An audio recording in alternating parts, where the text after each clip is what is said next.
How's it going, everyone? We are going to go over a day trading strategy that has defined rules, auto-plotted levels, and ICT entries. So let's get into it. So the rules you are going to use for this day trading strategy. 2-minute chart. You're only going to play reversals off of a level. A short-term high or low must be taken after the reversal off that level, and there must be displacement. After that, you're going to find an imbalance and enter when price returns to it. Your stop loss will be at the low of the candle that made that imbalance, and you're going to target the next high or low, imbalance, or level. If imbalance is too large, use the 0.5 fib or don't take the trade. So, looking at AMD's chart today, we're going to go over a trade that could have been taken.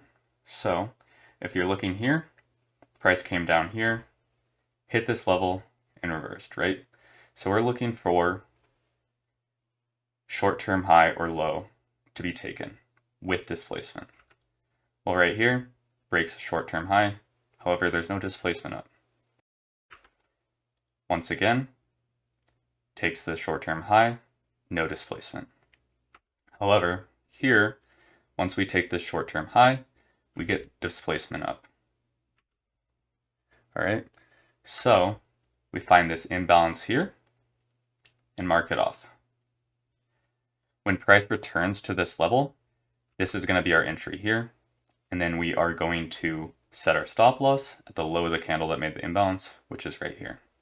So we are going to risk that. Our targets are going to be these next highs, right? One there, one there, one there, and then the auto plotted level up here.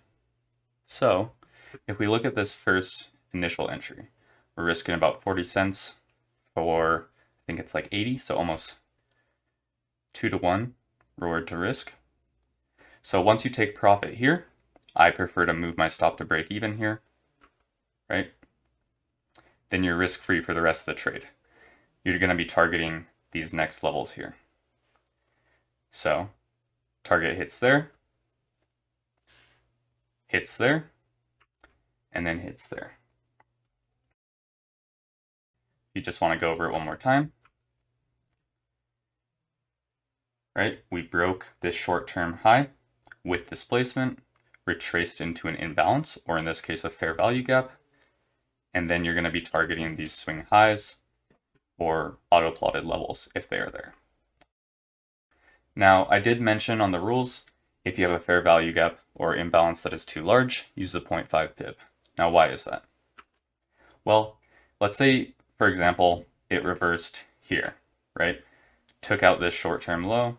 Let's say there was a level here, took out this short-term low, got this displacement, and you're looking short in here. If you just entered short right on the beginning of this, you're risking about 60 cents, right? However, if you draw a 0.5 fib, use that as your entry, you cut down your risk. So you can see your risk is now 40 cents instead of 60 cents. So that's pretty important in terms of risk to reward and profitability. One more look at the rules. Use a 2-minute chart. Only play reversals off levels. Break a short-term high or low and have displacement. Search for the imbalance. That can be fair value gaps or order blocks if you know more about that. And enter when price returns. Your stop loss will be low of the candle that made the imbalance. However, if it is too large, use the 0.5 fib, or if it doesn't meet your risk requirements, don't trade it. And then you'll be targeting high lows, imbalances, or auto-plotted levels.